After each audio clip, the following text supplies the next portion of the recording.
And we are back, ladies and gentlemen. Welcome back to the Big Idea to Bestseller podcast. I'm your host, Jake Kelfer, and today we got a special guest, my friend Hailey Rowe. Now, she's going to be bringing the heat for y'all today, so sit back and relax while I bring in her bio, and then I'll bring her right in.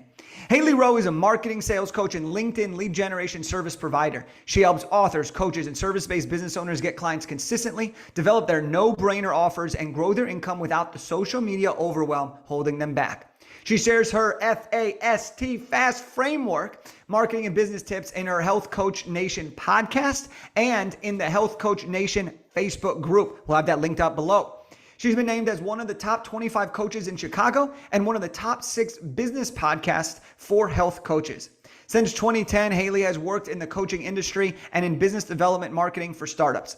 Here's Hailey's philosophy for you guys. You can have an amazing service and impact to make, but without a strong mindset and sales and marketing plan, your business will remain a hobby. To learn more about Hailey, visit her website, go to haileyrowe.com or connect with her on Instagram. Again, the website, the groups, all that stuff will be linked in. But for now, let's bring her on to the show. Hailey, welcome to the Big Idea to Bestseller podcast. How you doing? Thank you. I'm good. That was so well read. I've never heard anybody read my bio that excited. Hey, I always just get our people hyped up. I figure like I could be boring and read the bio, but if you're going to listen to it, I want you to feel good, right? And I think we just need to do that more in life anyways. Like if we have a chance to make somebody feel better or more excited, we should take it. I love it. Absolutely. All right. So talk to me about this. You've done a lot of things. You've been in the industry for a while. How did you get started in the industry and how did you end up doing what you do now? Take me through the evolution. Yeah. So I started in the coaching world with my first certifications and my first quote unquote business in 2010. I had to get legal guardians to sign my paperwork because I was very young at the time. And I knew I liked personal growth. I knew I liked wellness. I knew I liked coaching, but I didn't really know what I wanted to do with all of that. And so I ended up getting my bachelor's in entrepreneurship in Los Angeles, where you are. And then I started to work in the business development and marketing world for wellness startups. And I gained a lot of experience there. It was very fast paced. You had to do things that I've never done before, as far as like figure out how to do this on our website or figure out how to market this or whatever. And so it was a process. And back in, I thought I had found my dream job, but I kind of put my coaching on the back burner during that time because it was such a hands-on job and so many hours. And then in 2017, one of the companies I worked for had some struggles, had some delays, yada, yada, and everybody got let go. And so I realized during that time, oh, shoot, I should have been keeping my coaching a little bit on the back burner. I had to kind of start from scratch. And I did start from scratch in 2017, doing like coaching in marketing and sales, but specifically for coaches, wellness professionals, basically anybody who's in the business of making the world a healthier place, a happier place, a better personally developed place. And that's my passion because I see so many coaches who are amazing at their craft. They love what they do, but they don't see themselves as business owners. And they have to transition into that and learn how to market themselves. And so that's where I want to come in and help them and help them do that. So that's kind of my whole story. I love that. And it's interesting because, the world during the pandemic, a lot of people experienced what you experienced in 2017, right? Is, oh, the job disappeared on me. It was unexpected. And I have to figure out, how do I now create this income and create this revenue? And so I would love to know for you, if somebody was trying to get started growing, let's say a coaching business, all right, where should they begin with? What do you think is, we're in 2023, what do you think is the first place that you would encourage someone to go who's trying to make a side hustle or start a business that's coaching related? Yeah. Well, I think there's two different answers to this. One would be just if you're starting from complete scratch and you don't know your message and offer and all that stuff yet, you got to figure that part out first. So the first thing would be, let's figure out what is like the outcomes. If you could do a little brainstorm on, if you could provide any result you wanted to people, what would it be? And don't rule out just because you feel like, quote unquote, you're not competent yet at doing that, or you know, just like dream a little bit and think about, if I could provide any result I wanted to people, what would that be? And then from there, we can tweak it to what is, you know, in your experience and who's in your network that we could already either decide as your niche, or who do you want to start targeting as your niche, all that stuff. But that's really important. First is you got to decide, like, what, you can't just say, I do coaching and I do coaching sessions. Like, that's not going to fly anymore in this industry. You have to be able to stand out and provide some kind of outcome type of thing, or reduce friction along the way to get to an outcome. So that's the first thing. The second thing though, like once you have those basics down, let's say you have your offer, you know, your niche, all that, and you're ready to start actually acquiring clients, you have to decide which path you want to go based on a couple things. One is how much time you have to put into your business. Two is what's the lowest hanging fruit. So do you already, you know, I've had clients who they already speak for companies. So why don't we just leverage that opportunity? Or like they already love LinkedIn and are very familiar with using it. So we pick that as their first platform or whatever. So what's the lowest hanging fruit? What are your strengths and what you can actually stick with? So if you love being on podcasts and talking and sharing, or you love writing and you're more of like a blog type of person or author type of person, so that's something to take into account. And then the last thing is, where is your audience and what makes it easiest to get in front of them or find them? So all of these things will determine which path you should go. I don't think there's a one size fits all, that everybody needs to start on Instagram or everybody needs to start on LinkedIn. I will say that I think organic starting out is probably better than paid ads starting out, because you got to figure out what people respond to organically first. And then you'll at least go into, you're still going to have to test in ads. There will still be differences, but you'll at least go in with a better knowledge. So one other thing, and I'm sorry, I'm going for a long time on this question, but I just want to share it, is I like to teach, I have a training called the 4 Basics of Client Attraction, and we can put that in the show notes or something. But the point is, when it comes to marketing, it's very simple if you're in a service-based business. It always comes down to kind of 4 steps that I like to share. And that is connecting with your ideal client, engaging with them. So getting clear on what are they struggling with? What do they want? What is their need? The third thing would be offering a pre-offer, which is that first step to your world. So that first step to give them a quick win or quick result that doesn't require a huge commitment on their end. And then the sales process. And not everybody makes it to step 4. That's okay. But that in any marketing platform or thing you pick, those are pretty much the main steps you're going to be going through. Yeah. No, there's a lot of juice getting us started here, Hailey. So I love that. And we're going to dig into a lot of this. And I want to talk about one of the first things you said, which was when you are looking at what to actually start your business around. You know, I find that a lot of people sell themselves short. They're like, oh, I want to make money doing this. Like, how great would it be to make money doing this? And then they think, no, I got to be realistic. You can't make money doing that, right? But I want to share a few examples. Like, I know somebody who has made a ton of money teaching self-defense gun classes. I know somebody who has built, one of our clients, she ended up creating like a whole program on Microsoft Excel.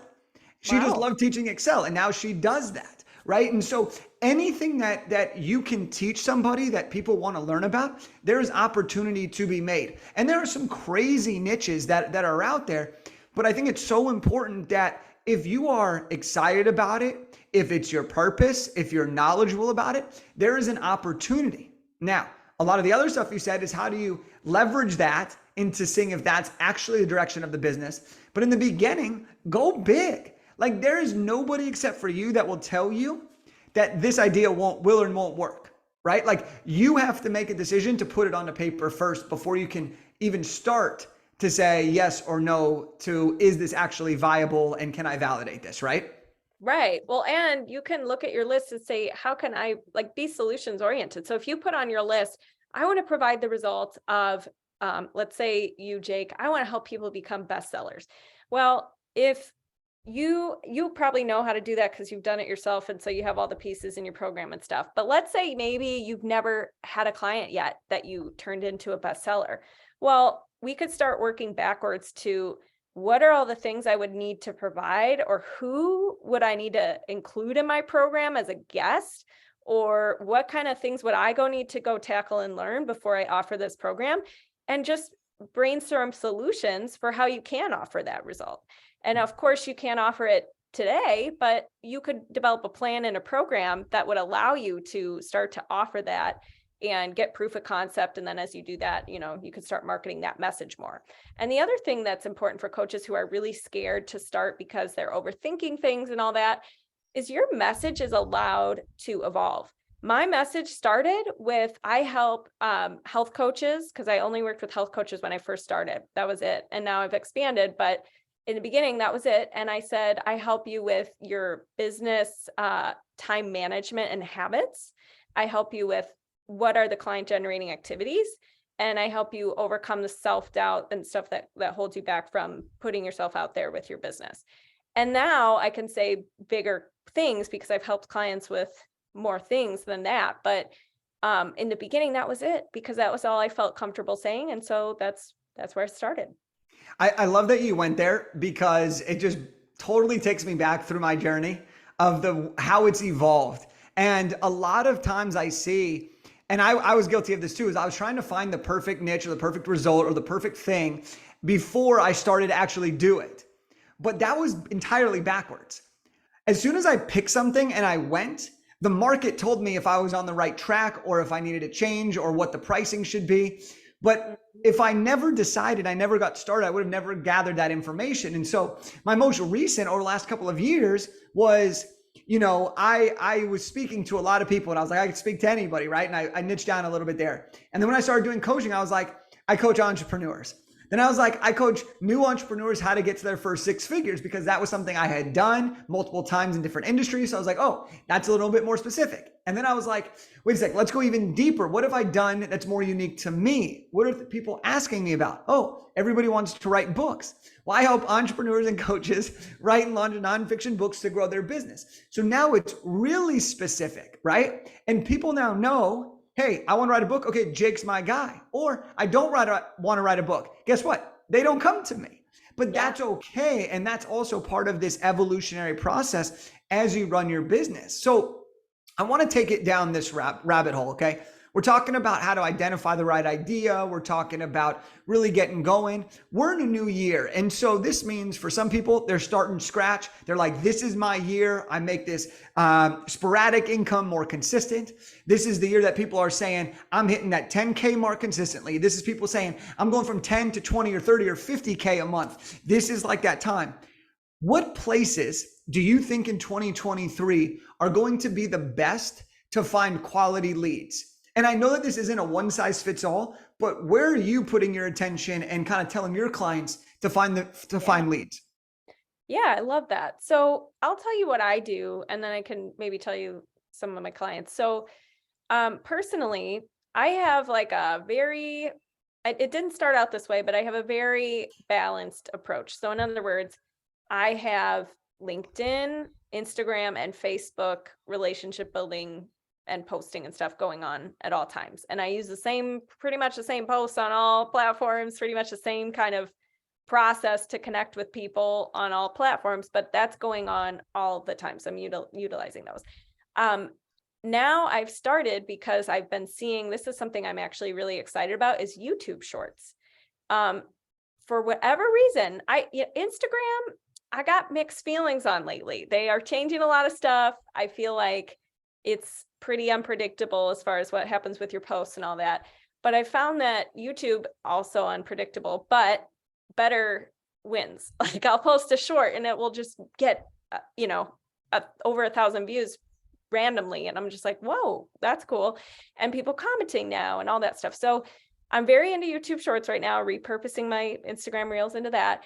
And then the other thing that I've seen a lot of people doing, of course, and I've had a guest on it in my program and all this, is TikTok. And that's more for, the cool thing about TikTok is when you post on it, it exposes you to a new audience every time. Whereas on Instagram, you're not guaranteed that every time. Instagram or TikTok, I think shows it to like gets you 3 to 6% or something new reach each time you do a TikTok. Have I hit the jackpot on TikTok or seen any ROI on it yet? No. So I don't know, I'm not the expert on that. And that's why I have 2 guests in my program on that. But the point being, I think it's important right now to do short form, very attention grabbing, very get to the point type of content in 2023. And I also think it's important this year to stop the BS. So like I've seen, I think we need to address like real stories, real marketing, real emotions, not this like, I think it's getting overbeaten down, this message of like, get rich quick, or the shortcut to blank, or, guarantee get 25 appointments a week. Like, I think that's getting overdone and people are getting jaded with that. So I think it's important to kind of make sure you're doing real, like people respond to real, people respond to authentic always. But especially this year, I think. Yeah. No, you mentioned a lot of great things, and it's interesting because, a couple years ago, a year ago, 2 years ago, probably 2 years or so, everyone's focus on the internet was focus on one platform, go all in on that platform, and then go do a bunch of other things. But as technology as advances, I think this is a big correlation. As technology advances and becomes easier to distribute to more, everybody's now saying in 2023, and I heard Neil Patel, who's a very well-known marketer, he was like, you want to be omnipresent. Now, does that mean you have to be posting on every single platform every time? No. But what it does mean is get really good on one so that you have a solid hub, and then be able to repurpose that and distribute that across the board so that you can be, like you said, exposed to new audiences on these different platforms. Maybe you'll get a viral for you reel, or maybe you'll get a viral for you TikTok, or viral for you short. And that brings in new people, new eyeballs. And it all leads. But the thing that's most important that I think you were talking about is this realness. I think that the realness of who you are, because nobody else can be you. And so the realness of who you are is going to attract the people that you really want to be working with. Because the last thing you want to do is be great at these marketing headlines, but then have a bunch of people you don't actually even want to help. And then you're playing the game of, well, do I take the money and the clients, but I work with people that I'm not thrilled about? Or do I not have any clients because I haven't been my true self? And I think that realness is such a great component. So I love that you shared that. Now, you mentioned something about attention grabbing as you went through that. Yeah.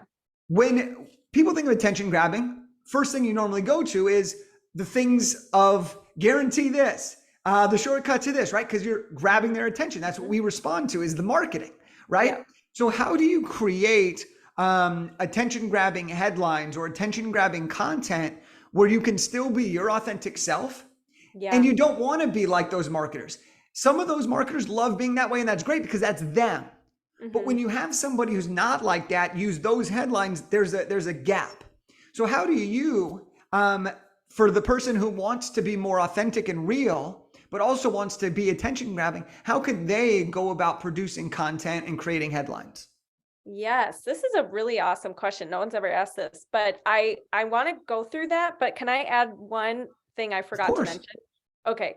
Because I don't want people to walk away from this podcast thinking that content is like the way you're going to get clients all the time. Yep. Because I actually think it's a extra tool. I don't think it's the thing that gets you clients. So I just want to add to my strategies this year, and what my clients and I do a lot of is very much relationship building, marketing, and partnerships.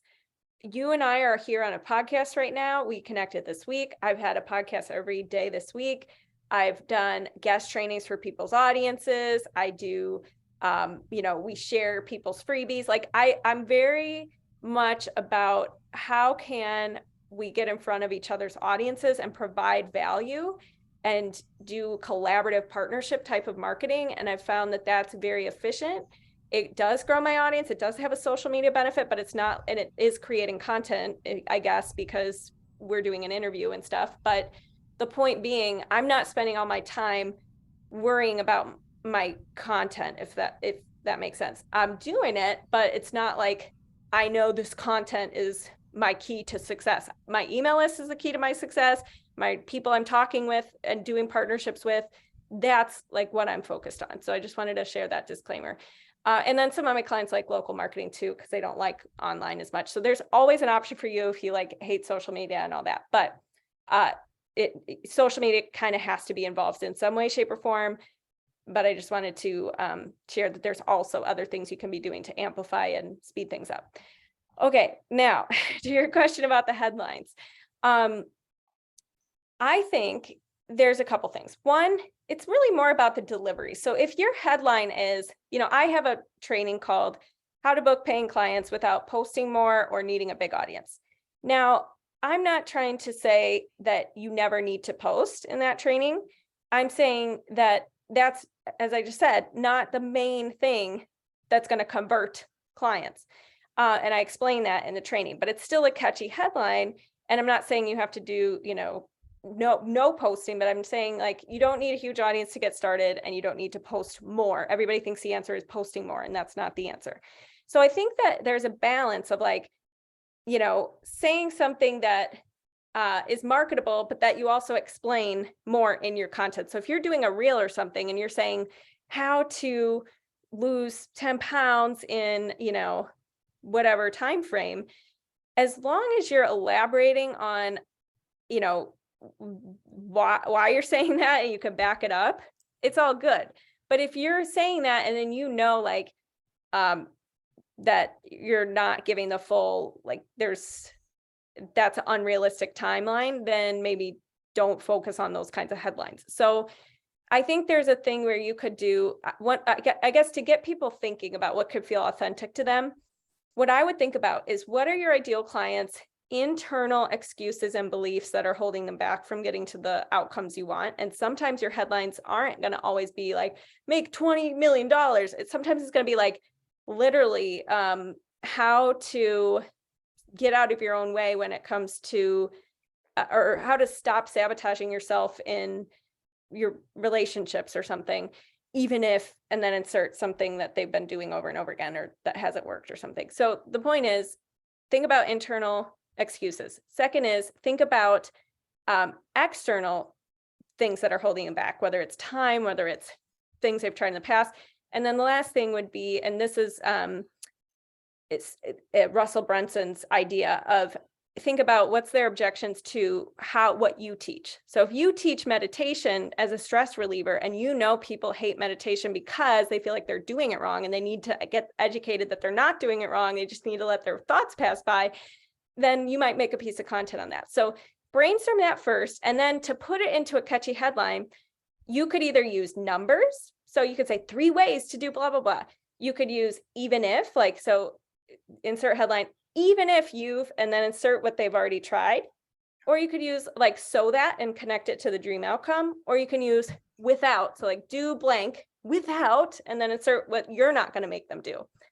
There's a way to do it, I think, with those still that copywriting rules without sounding debaggy, if that makes sense. Yeah, no, I love that. I love that. And I just wrote that all down, the 3 things, and I think that's really great for the headlines, is even if, what, so what, or what'd you say? Yeah, so that, and without. And I like that. And all these ideas are really great. And this is what you teach about in your training. So how do we follow you to see how you're doing this in real life? How do we sign up for your training? Give us all the goods. Yeah, well, thank you again for having me. I'm at haileyrowe.com, and we'll put actually my website that you can go to in the show notes. But as far as the training goes, I have a training called How to Book More Paying Clients Without Posting More or a Big Audience, as I mentioned. And that's for you if you're like, I want to learn what is the overall things that I need to be paying attention to get clients, and maybe why you haven't been getting them as consistently as you'd like. So that's at haileyrowe.com/training. And I have the Health Coach Nation podcast and Facebook group, and I'm on Instagram at Hailey_Rowe. So many ways we can get in touch with you. And I just want to say thank you for coming on the show, Hailey. I appreciate you for joining us and being part of this. And if you're listening to this, Okay, if you're listening to this, I want to give you a little challenge right now because I think that the short form content, the attention grabbing headlines, the being authentic, the being real, these are all things that you can implement immediately. So I want to challenge you on this is do a reel or do a post of 3 things you learned in this podcast. Okay. The second challenge, I'm gonna keep it on you, right? We're starting the new year off hot, is go to Hailey's profile on Instagram, go to my profile on Instagram, and I'll speak for myself here. You have full permission to see exactly what headlines I'm using and what phrases, and then just do it in your own style. Don't try to recreate and come up with something new. Just take what someone's already doing, make it your own, make it yours, and go for it. So that's what I have for you today. And if you enjoyed this, let us know, tag us on social, follow Hailey, join her training, do all the good things, because this year we're booming. We're going to the moon. So let's go, let's have some fun, and I will see you all on the next show.